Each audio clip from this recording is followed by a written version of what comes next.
નમસ્કાર મિત્રો, ઝવેરચંદ મેઘાણીની રચના છે શારદા પરણી ગઈ.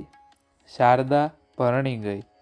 મોટર જ્યારે સબુતરા પાસેથી પસાર થઈ ગઈ ને ત્યારે શાક લેવા મળેલા ગામ લોકોમાંથી એક ભાઈ બોલી ઉઠ્યા, આવી બાપા, કોક બજાડા 45 વર્ષિયાની સોરીના માટલા ફૂટ્યા સમજો. બાપા, બાપડાને બિલાડીનો અવતાર લઈ આખો ભવ વહુ વહુ કરવું પડશે બાપા. આજ કાંઈ પત્રિકાઓ વેચાય છે ગામમાં? બીજાઓ મોળાના પાંદડા જોડીમાં પેસડતા પૂછ્યું. એ બધો દારૂગોળો આ મોટરમાં હશે અત્યારે નહીં, બરોબર ટાંકણે જ ભડાકો કરશે. આ રાજેશ્વરભાઈ છે. કોની? કોની? રાજેશ્વરભાઈની મોટર હતી. એ સવાલ શાક માર્કેટની હાટડીઓએ ફરવા લાગ્યો. તે પછી શાક લેવા આવેલાઓના નાના નાના વૃદ્ધોમાંથી કંઈક અવનવા ઉદ્ગારો ઉઠ્યા, જેમાંના કેટલાક તો માત્ર વિચિત ભાવ દાખવનારા અવાજો જ હતા. બાપો બાપો, તાલ માલ ને તાશેરો હો. આલા આલા આલા ભાઈ સાલિસિયા તેરા કાલા. મારો વાલીડો મકરાણી કાદુ જેમ ગામડા માથે ત્રાટકતો ને એમ જ આ રાજેશ્રીઓ ત્રાટકે છે હોકે. પણ આજનું ખોરડું ઠીક લાણમાં આવ્યું છે. ભારી ઉફાંદે ચડાતા બેટા. કોણ?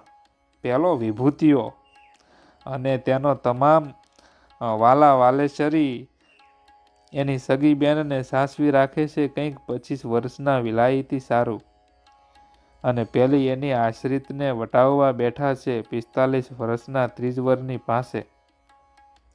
ત્યારે તો ચાલો આપણે રાજેશ્વરભાઈને બનતી મદદ કરીએ. શાક માર્કેટ તરફથી ઘેર જતા લોકોએ બજારમાં સૌને જાણ કરી દીધી, પણ રાજેશ્વરભાઈની સહીવાળી પત્રિકા દુકાને આ આગમજ વેચાઈ ગઈ. રાહદારીઓએ પત્રિકા વાંચતા એકબીજાને જોડે તેમજ ગાયો ભેંસો જોડે પણ ભટકાતા હતા. વાંચતા હાલ્યા જાય એટલે ભટકાય, કારણ કે પત્રિકાની ભાષા બહુ અસરકારક હતી. લોકો મોટા અવાજે કંઈક આવા શબ્દો વાંચતા કે અમારા લોહીને અક્ષરે લખાયેલી, અમે અમારું લોહી છાંટ્યું, દરેક યુવકનું લોહી ઉકળવું જોઈએ, આ લગ્ન નથી, લોહીનું વેચાણ છે. આમ લોહી શબ્દ પત્રિકામાં બંદૂકની ગોળી શો ઉછળતો હતો, અને ઉચ્ચ વર્ણના હિન્દુઓ વનસ્પતિના આહારી હોવાથી લોહી શબ્દના ઉચ્ચારને સમકી ઉઠતા હતા. તેઓને એમ જ લાગતું કે જાણે તેઓની નજર સમક્ષ જ હોય કપાઈ રહેલ છે. ગામના જુવાનિયાઓ જંગેશૂર હતા. તેમને શાંતિ ગમતી નહોતી. યૌવનને શાંતિ કે ક્ષમતા હોઈ શકે નહીં. એ રાજેશ્વર આપેલા મૃદાલેખ જવાનોએ પીધો હતો. તેના કેફથી ભરેલી જવાનીનો આંખોએ આજે પોતાની સામે એક સમરાંગણ જોયું, અને એ સમરાંગણમાં લોહીની નદીઓ વહેતી કલ્પના કરી. વિભૂતિના ઘર ઉપર ધસારો કરવાને માટે રાજેશ્વરના આદેશ માત્રની રાહ જોયેલા યુવાનો રણશીંગડા ફૂંકતા હતા, અને રાજેશ્વરભાઈના સેવા મંદિરના દરવાજા પાસેથી પસાર થઈ રહેલા પનિહારીઓને પત્રિકા આપતા હતા. પનિહારીઓ પૈકીની જે આનાકાની કરતી ને તેને જુવાનો આ જ શબ્દો કહેતા, તમારી જ એક બેનના લોહી માંસનું આજે લીલામ.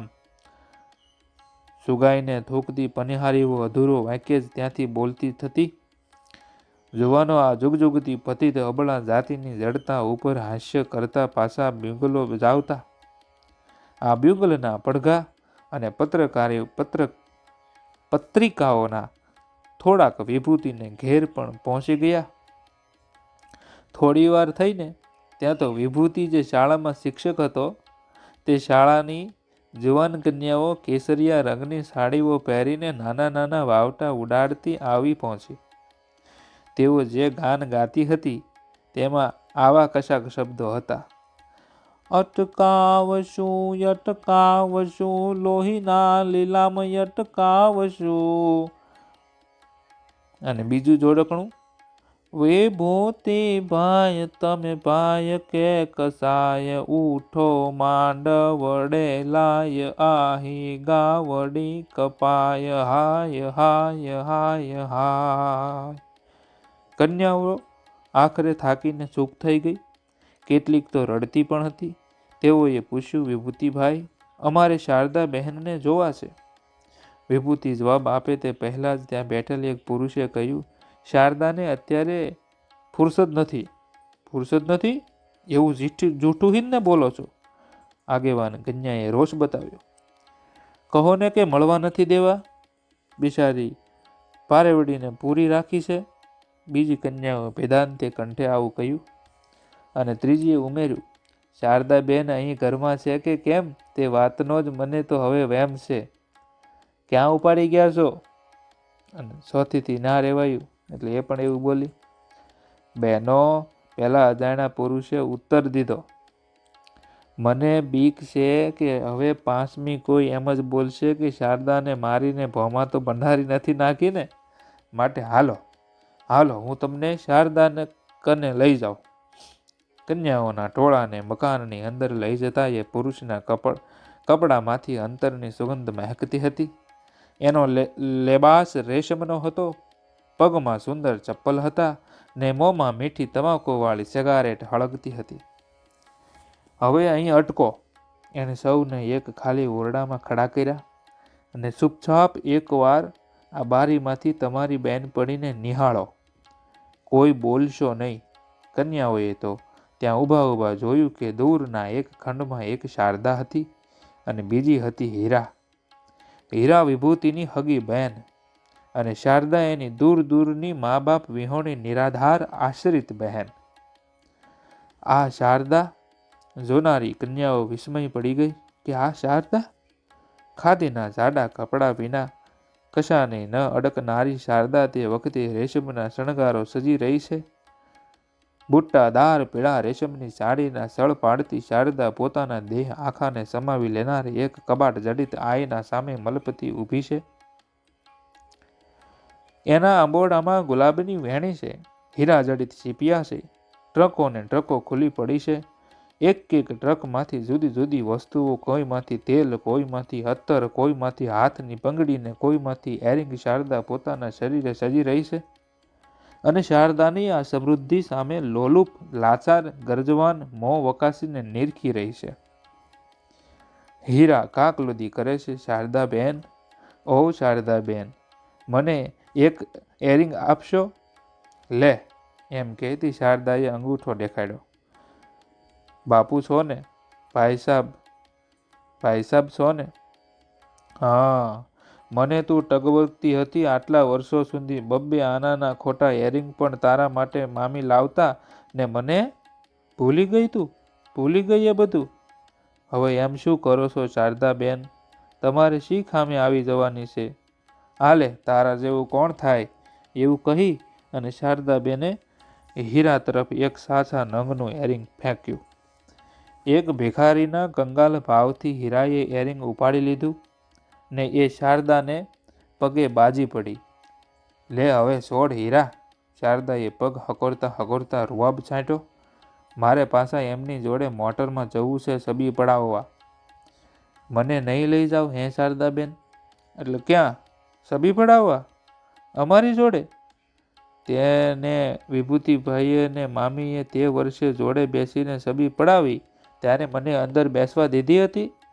મને જોડે લઈ જઈને પછી બહાર રડતી રડતી ઊભી રાખી હતી, યાદ છે? એ પછી હું બહુ રડી હતી એટલે ટીકુને તેડીને મને એક ચાકરડી પેઠે ફોટામાં તમારી સૌની પછવાડે ઊભી રાખેલી, યાદ છે એ બધું? હીરા નીચે જોઈ ગઈ. શારદાએ કહ્યું, તારે મોટરમાં આવવું હોય ને તો ચાલ, જટ તૈયાર થઈ જા. પણ ગાંડી, ફોટામાં તે વરવહુની જોડે તારાથી બેસાય? તું ઊભી ઊભી જોજે, અમે ફોટો પડાવશું. પેલા ખંડમાંથી આ અંદરનો તમાશો જોતી વિદ્યાલયની કન્યાઓ સ્તબ્ધ બની ગઈ હતી. શારદાને સ્વધાર આંસુડે રુદન કરતી નિહાળવાનું સ્વપ્ન ભાંગી ગયું. અહીં તો શારદા જોબનનું સરોવર સોળ દેતું હતું. ટ્રંકને જતનથી તાળા વાંસી અને અંગના અનેક મરોડો કરતી શારદાને સોનાની ચેઇનમાં પરોવેલી ચાવીઓના જોડાને સોનાના આંકડિયા વતી પોતાના કમરે લટકાવી દીધો. હીરા કાકલો દીવો સાંભળતી એ બહાર નીકળતી હતી. વચ્ચે જ હીરાની બા એને મળ્યા. હીરાએ કહ્યું, બા, શારદાબેનને કહો ને કે મને એમનું પહેલું એક બ્લાઉઝ આપો. બાએ હીરાને કહ્યું, શારદા, મારી શારદી તો બહુ મોટા દિલની છે. એને હવે શી ખોટ છે? આપશે. કેમ નહીં? કાં શારદા? શારદાએ આજે પહેલી જ વાર કોઈ યોદ્ધાનો વિજય મદ અનુભવ્યો. મામી, આ ખુદ મામી આવી, જેમણે મને આજ સુધી હરેક શુભ અવસરે કે સુખને પ્રસંગે તારવવામાં, તરસોડવામાં, પોતાની હીરાથી હેઠી પાડવામાં પાછું વળી નથી જોયું, અને ઈ જ મામી મોંમાં આજે મારી શારદા. વાહ! વિદ્યાલયની બેનપણીઓને તો શારદા ભેટી જ પડી. બીજી કશી પૂછપરછ થાય તે પહેલાં તો શારદાના મોંમાંથી ટપ ટપ રસભર્યા ઉદ્ગારો છૂટ્યા. આ જોયા મારા એરિંગ? આ બાજુબંધ તમને કેવા લાગે છે? આ લોકેટમાં મારે એમની નાનકડી છબી પડાવીને મૂકવી છે. આ કાંડા ઘડિયાળ તો એમણે મને 2 વર્ષ પહેલાં ભેટ આપેલું. હવે તો એ કહે છે કે જૂનું થયું બદલાવી નાખ. આ જૂનું તો હવે હીરા માંગે છે. છો ને હીરા પહેરતી, એને બિચારીને કોઈ નહીં લઈ આપે. કન્યાઓ બધી દિગ્મુગ્ધ ઊભી હતી. ધીરે ધીરે એ બધી પણ નજીક આવી. શારદાના એરિંગો, લોકેટ, હાર અને બુટાદાર સાડી ઉપર અનેક હાથો કુમાસથી ફરવા લાગ્યા. બહાર મોટરનું યંત્ર ચાલુ છે. હું અત્યારે તો નહીં બેસી શકું. શારદાએ સૌની ક્ષમા માગી. જુઓ, મોટર મારી રાહ જુએ છે ને. અમારો ફોટો પડાવવાનો છે. અત્યારે ચાલો, ત્યારે પછી નિરાતે મળશું હો. કપડાના ઘેરદાર ઘુમરાટથી ઓરડાની હવાને કંપાઈ માન અને મહેક કરતી શારદા બહાર નીકળી ત્યારે એણે જુદો જ તમાશો જોયો. 2-3 મોટર ગાડીઓ ઊભી હતી. જુવાનના હાથમાં પત્રિકા, બિંગલો અને વાવટા હતા. રાજેશ્વર પોતાના હોઠ પીસીને સટાદાર અદબ ભેડીને બેઠો હતો. રાજ્યની પોલીસના ઉપર અધિકારી પણ યુનિફોર્મમાં ધારણ કરીને કમરે તમછો ટીંગાડતા આવી પહોંચ્યા હતા. સુગંધી તમાકુની સિગરેટ પીતા પેલા આધેડ પુરુષની જોડે રાજેશ્વરને વાતો થતી હતી. રાજેશ્વરે કહ્યું, આપની ઉંમર આજે 45 વર્ષ, 2 માસ અને 3.5 પહોરની છે. અમે આપની જન્મકુંડળી મેળવી લીધી છે. આપ આ બાબતનો ઇનકાર નહીં કરી શકો? કેમ નહીં કરી શકું? કેવી રીતે? એ જન્મકુંડળી તો બનાવટી છે. તો આપનું સ્કૂલ સર્ટિફિકેટ પણ શું ખોટું? હા જ તો. અમે સ્કૂલમાં પણ ઉંમર ખોટી લખાવેલી. આપની ઉંમર કેટલી? પૂરા 8 વર્ષ. મશ્કરીની આ વાત નથી. આપ આ બહેનની જોડે લગ્ન કરી શકો નહીં. મારી જોડે કરવા કે તમારી જોડે, એ તમારા બેનને જ પૂછો ને. આમ તો 5 વર્ષ પછી મરી જાવ એવી ધારણા છે. તો પછી આપને ચાન્સ રહેશે ને. આ માણસ બિનજવાબદાર છે. ક્યાં છે શારદાબેન? શારદાબેનને કહેવું પડશે. આ રહી હું. શારદા બહાર આવી. બહેન, તમે રાજેશ્વર શારદાના રસ છલકતા દીદારથી ઓઝપાયો. શું છે ભાઈ? મેં તમારું શું બગાડ્યું છે? તમે ફસાયેલા છો. અમે તમને બચાવવા આવ્યા પહોંચીએ છીએ. ભાઈ, તમે ભૂલો છો. મને કોઈએ નથી ફસાવી. આ લગ્ન મેં મારી દેખીતી આંખે જ કર્યું છે. બહેન, તમારી આંખ ભૂલી છે, છતાં તમારી આંખે દોરાવા હું તૈયાર નથી. બહેન, આ લગ્ન કજોડું છે. કશો વાંધો નહીં, મને ગમે છે. મેં કર્યું છે. હું કાયદેસર ઉંમરલાયક છું. બહેન, તમે વર કરતાં ઘર ઉપર જ વધુ મોહાયા છો. તમારી બુદ્ધિનો હાંસ થયો છે કંઈ? ભાઈ, હવે વધુ કટુ બોલવાની જરૂર નથી. તમારી કોઈની બેન દીકરીના ઉપર હું શોખ્યો બનીને તો નથી જતી ને. તમે કેળવણી લજવી હો. એવું કહી અને રાજેશ્વર પોલીસ અમલદારની તરફ ફેર્યો અને બોલ્યા, આ બાઈને મતિ વિભ્રમ થયો છે. એને આ લોકની અસરમાંથી નિકાલીને 8 દિવસ અમારા સેવા મંદિરમાં રખાવો. એ અમારા અધિકારની વાત નથી. એવું કહી અને પોલીસ અમલદાર ઉઠ્યા. બાઈ કાયદેસર ઉંમરલાયક છે, ત્યારે તો અમે હવે અમારા અધિકારને જોરે આ લોહીના લીલામ અટકાવશું. એટલું કહી અને રાજેશ્વર વિભૂતિ તરફ આંખો માંડી. તે નવા યુગની કન્યાઓ કને ભાણશો અરડા. તારી બહેનને નવું ભણતર ભણાવ્યું. શારદાએ નિબંધો લખ્યા અને સ્ત્રી પરિષદોમાં ઠરાવો મૂક્યા. તે બધું એટલે બધું સૌને પઢાવેલું ને ભજવેલું નાટક હતું. વિભૂતિએ પોતાની ચૂપકીદી તોડી. રાજેશ્વર, તારે શું જોઈએ છે? તારી બહેનનું યોગ્ય લગ્ન જોવે છે. એટલે કે ભાઈ, તમે જેને પસંદગી આપો છો તે લગ્નને? શારદા 2 ડગલા આગળ આવી. અને તમારી મરજી વિરુદ્ધનું લગ્ન મને પરણનારને મીઠું લાગતું હોય તો પણ તમારી મરજી નથી માટે મારે ન પરણવું એમને? એટલે કે જૂના કાળની ન્યોતના મહાજનો તોડીને એને ઠેકાણે હવે તમે તમારી જો હુકમીને સ્થાપવા માગો છો એમને? કૃપા કરીને પધારો. હવે અમારો ફોટો પડાવવા જવાનું મોડું થાય છે. જુઓ, હાંજ પડી ગઈ છે. હાલો કહીને શારદાએ એના 45 વર્ષના પતિનો હાથ ઝાલ્યો. પતિએ મોટર ભણી જતા રાજેશ્વરને કહ્યું, શારદાને જલ્દી વહેલું વૈધવ્ય પ્રાપ્ત થાય તેવી પ્રાર્થના કરાવજો ને. રાજેશ્વરે આ લગ્નની શક્ય હતી ને એટલી તમામ ફજેતી કરી લીધી. છતાં લગ્ન થયું તો થયું, પણ શારદાના ખાસ આગ્રહથી માંડવાના શણગારો, દીવા રોશની, વાજિંત્રોને જલસાઓ, વરઘોડો અને મહેફિલ વગેરે તમામ લહાવા લૂંટાયા. વર વધુ ક્ષેમ કુશળ પોતાને ગામ ચાલ્યા. જતા સ્ટેશન ઉપર શારદાએ સૌ લોકોના દેખતા હીરાનો બોલાવી પોતાનું જૂનું કાંડા ઘડિયાળ કાઢ્યું અને હીરાને કાંડે બાંધતા કહ્યું, યાદ છે ને, મામીએ તને 2 આનાનું ખોટું જાપાની ઘડિયાળ લઈ આપેલું. તે મેં મારા હાથ પર બાંધેલું ત્યારે તે આવીને એ જૂટવી લીધેલું ને મામી બોલેલા કે એક તો આશ્રિત અને વળી વાતમાં હીરાનો વાદ. યાદ છે ને? કાંડા ઘડિયાળ બંધાઈ રહ્યું ને શારદા પોતાના વિજયના વાવટા સરીખો રૂમાલ ફરકાવતી આગ ગાડીના પાટામાં વાંકમાં અશ્રદ્ધ બની ગઈ, અદૃશ્ય બની ગઈ. મોઈ ગઈ. હીરાની બા સ્ટેશન પર સ્તબ્ધ બની ગયા. એને તો વેર વાળવું હતું, વેર વાળ્યું બરાબરનું. બા, વિભૂતિએ પોતાની વાત કહી. બહુ દબાવવી પડેલી અભિલાષાઓએ બહાર નીકળવાનો માર્ગ શોધ્યો. આપણા કાળા વાવટાની કશી જ કારીને ફાવી કેટલી નફટ. ગામના જુવાનોએ નિશ્વાસ નાખ્યો. હા, દેવેન્દ્રે નકામો રાજેશ્વરને ચડાવ્યો. એક જુવાને પ્રત્યે આંગળી સીંધી. દેવેન્દ્રે દાજથી સળગતા કહ્યું, આખરે તો સ્ત્રી ખરીને, એને સાહેબી જોઈતી હતી ભાઈ. હા, અને દેવેન્દ્ર શારદાને એમ આગ્રહ કરતો હતો કે તારે સાહેબી નહીં પણ સુંદરતા જ સ્વીકારવી જોઈએ. બીજાએ કટાક્ષ કર્યો. હા હો. બીજા જુવાને દેવેન્દ્રની દાજનો ભેદ સમજ્યા. ત્યારે તો આ દિવસે સૌંદર્ય કેવળ પેલી દિવ્ય સાહેબીનું હરીફ જ હતું કેમ? એમ કરતા સ્ટેશન ખાલી પડ્યું અને રાજેશ્વર પણ જ્યારે પોતાની મોટર કારમાં ઢગલો થઈને પડ્યો ત્યારે અરણ્યના માર્ગે એને મનોમંથન શરૂ કર્યું. આ પણ પેલી જુવાનની જાલિમનું જ પુનરાવર્તન નથી થતું કે શું? સમાજ ભાઈ, સમાજને નામે આ મારી નવી આપ ખુદી નોંધી શું?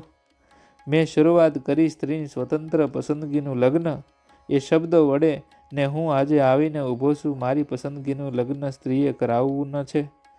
એ શબ્દો ઉપર ન જોયા ને ન જીવન ઇતિહાસ, ન ઉકેલું એનું લાગણી તંત્ર ને પીછાની મને ચડાવનારીઓને છુપી મનસા ને પછી તો વળગી રહ્યો કેવળ મારા અંગત વિજયની જ વાતને. મને સાચે શું ખટકે છે? શારદાનો મેં માનેલો વિનાશ કે મારો તેજોવધ?